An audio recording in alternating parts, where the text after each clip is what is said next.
Welcome to TAT news. మన channel మరణిస్తాం. గత పాలకులు చీకటిమయం చేసిన రామగుండం పారిశ్రామిక ప్రాంతాన్ని వెలుగులు నింపేందుకు కాంగ్రెస్ ప్రభుత్వం మహానిశలు కృషి చేస్తుందని పెద్దపల్లి జిల్లా కాంగ్రెస్ పార్టీ అధ్యక్షులు రామగుండం ఎమ్మెల్యే రాజ్ ఠాకూర్ మక్కన్ సింగ్ స్పష్టం చేశారు. అనంతరం ఆయన మాట్లాడుతూ రామగుండం బీ పవర్ హౌస్ వద్ద ఎమ్మెల్యేకు కాంగ్రెస్ పార్టీ శ్రేణులు ఘన స్వాగతం పలికారు. అనంతరం కాంగ్రెస్ పార్టీ శ్రేణులతో పాదయాత్రగా రామగుండం బీ పవర్ హౌస్ వద్ద ఏర్పాటు చేసిన బహిరంగ సభలో ఆయన పాల్గొన్నారు. ఈ సందర్భంగా కాంగ్రెస్ పార్టీ నాయకులు ఆయనను ఘనంగా సన్మానించారు. రామగుండం ప్రాంతానికి 800 మెగావాట్ల పవర్ ప్లాంట్ ఏర్పాటు చేయడం పట్ల హర్షం వ్యక్తం చేశారు. ఈ సందర్భంగా ఎమ్మెల్యే మాట్లాడుతూ కొత్త పవర్ ప్లాంట్ ఏర్పాటుకు రాష్ట్ర కేబినెట్ మంత్రివర్గం గ్రీన్ సిగ్నల్ ఇవ్వడం పట్ల నియోజకవర్గ పార్టీ ప్రజల పక్షాన శుభాకాంక్షలు తెలియజేశారు. గత బీఆర్ఎస్ ప్రభుత్వం ఈ ప్రాంతాన్ని బొందలగడ్డగా చేసిందని ఆగ్రహం వ్యక్తం చేశారు. ఇక్కడ ఏర్పాటు చేసిన విద్యుత్ ప్లాంట్ను గత పాలకులు యాదాద్రికి తరలించారని పేర్కొన్నారు. స్థానికంగా వనరులు ఉన్నా కూడా గత పాలకులకు కళ్లకు కనిపించలేదా అని ఆరోపించారు. రామగుండం ప్రాంతానికి కొత్త పవర్ ప్లాంట్ ఏర్పాటు పట్ల పూర్వ వైభవం వస్తుందన్నారు. దీంతో పాటు పంప్డ్ స్టోరేజ్ ప్లాంట్ ఏర్పాటు చేస్తామని అన్నారు. దేశానికి వెలుగులు నింపే ఈ ప్రాంతాన్ని బీఆర్ఎస్ పార్టీ పాలకులు మోసం చేశారని అన్నారు. వేలాది కోట్ల రూపాయల వ్యయంతో కాంగ్రెస్ సర్కారు ప్లాంట్ ఏర్పాటుకు కృషి చేస్తుంటే మరోవైపు బీఆర్ఎస్ పార్టీ శ్రేణులు కాంగ్రెస్ ప్రభుత్వాన్ని స్కామ్ల పేరుతో ఇబ్బందులకు గురి చేస్తుందన్నారు. ఇంత అభివృద్ధి చేస్తుంటే బీఆర్ఎస్ పార్టీ శ్రేణులకు సిగ్గుమానం లేదా అని ఆగ్రహం వ్యక్తం చేశారు. అభివృద్ధిని బీఆర్ఎస్ పార్టీ నాయకులు ఓర్వలేకపోతున్నారని తమపై నిందలు వేస్తున్నారని పేర్కొన్నారు. ఎవరిపై కక్షలు లేవు, ఎవరిపై నిందలు వేసే అవసరం లేదు, ఎవరు ఎంత పడట్లేదు. రామగుండం సంక్షేమం, రామగుండం అభివృద్ధి, రామగుండం ప్రాంత ప్రజల గౌరవాన్ని నిలబెట్టే కార్యాచరణలో ముందుకెళ్తున్నాం తప్ప ఎవరిపై నిందలేసే కార్యక్రమం మాకు చేత కాదు. మాకు చేతనైతుంది, అది మొదలు పెడితే మీరు ఉండలేరు అని చెప్తాము. దయచేసి ఈరోజు చేస్తున్న అభివృద్ధిని అవకాశం ఉంటే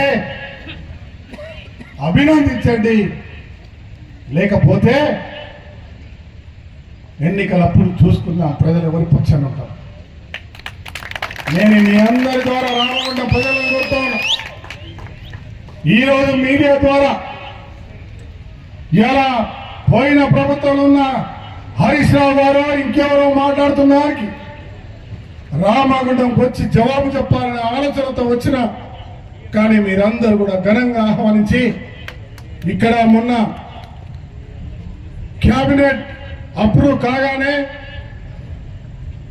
నేను, మా వేణుగోపాల్ గారు, శ్రీధర్ బాబు గారు, పట్టి విక్రమార్క గారు, ముఖ్యమంత్రి గారు మీడియా ప్రెస్ మీట్ అయినాక చూస్తూ ఉంటే మా వాళ్ళు లైవ్ పెట్టి రామగుండం నుంచి ఎవరు గిన్నెల్లోకి వెళ్ళి వాళ్ళు అలుముకుంటా ఉన్నారు.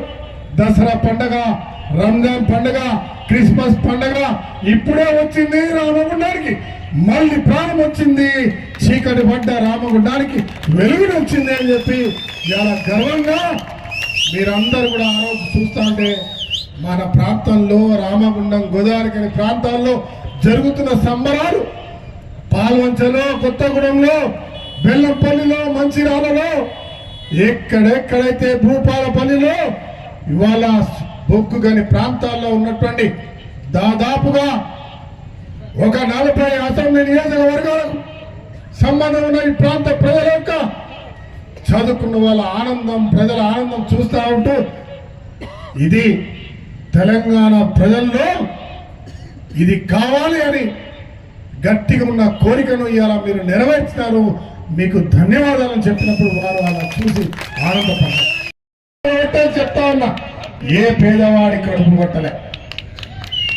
ఎవరైతే ఆక్రమించుకున్నాడో, ఎవరైతే బలవంతంగా ప్రభుత్వ భూమిని ఆక్రమించుకొని పేదవాడిని కింద కూర్చోబెట్టి వాడి రక్తాన్ని వీరుస్తూ వేల కొద్ది కిరాలు తీసుకుంటుండో సింగరేణి భూమిని ఖాళీ చేయించిన, అక్కడ కమర్షియల్ కాంప్లెక్స్ కడతా ఉన్నా అదే పేదవాడికి వాళ్ళకి ఇప్పిస్తా ఉన్నా.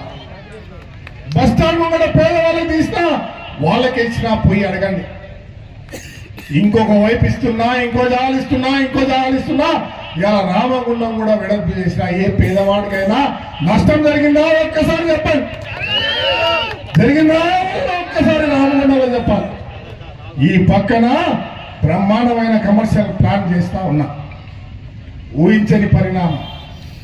రామగుండం పౌర వస్తుందా రాదా కొట్లాడుతూనే రామగుండాన్ని అభివృద్ధి చేయాలి, ఈడ ఎన్ని కోట్లైనా పెట్టాలి అనే ఒక ఆలోచనతో ఇవాళ 120 ఫీట్ల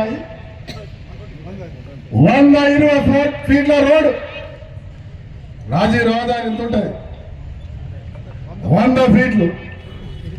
ఇది రామగుండంలో ఒక ఆయన మాట్లాడు, ఈ ఊర్లో పీనుగులు కూడా ఇక్కడ రోడ్ ఎందుకని. పీనుగులు కాదు, ఈ రామగుండం ఒక అద్భుత నగరంగా మారుతుంది. ఈ రామగుండం పూర్వంలాగా వచ్చి ఈ రామగుండం చూసి రావాలి, ఇక్కడ కట్టే అద్భుతాలు చూడాలని, మళ్ళీ పూర్వవైభవం రావాలని ఇవాళ ఈ రామగుండం వాస్తవ్యుడు ఈ గోదావరి ఖని నగరాన్ని, రామగుండాన్ని, ఐటీ లేని కాలనీ వరకు చుట్టుపక్కల ఉన్న ప్రతి పల్లె కూడా ఇతర ప్రాంతాలకి ఆదర్శంగా ఉండే విధంగా ఇవాళ 100 కోట్ల రూపాయలతో అభివృద్ధి చేస్తా ఉన్నాం. పెద్దంపేట ఆర్ఓబి ఫ్లైఓవర్ కడతాం, కుందరపల్లి ఫ్లైఓవర్ కడతాం, ఇక్కడ నుంచి ఖబరస్థాన్ దగ్గర ఫ్లైఓవర్ కడతాం, అటు డబల్ రోడ్ వేస్తాం, చుట్టుపక్కల రోడ్లు వేస్తా ఉన్నాం. స్టేషన్ నుంచి అక్బర్ నగర్ నుంచి ఎక్కడి నుంచి అయినా 15 నిమిషాల్లో 20 నిమిషాల్లో గోదావరి ఖని చౌరస్తా చేరేటువంటి కార్యాచరణ ఒక రూపకల్పన చేస్తా ఉన్నాం. అద్భుతమైన రోడ్లు లింగాపురం వరకు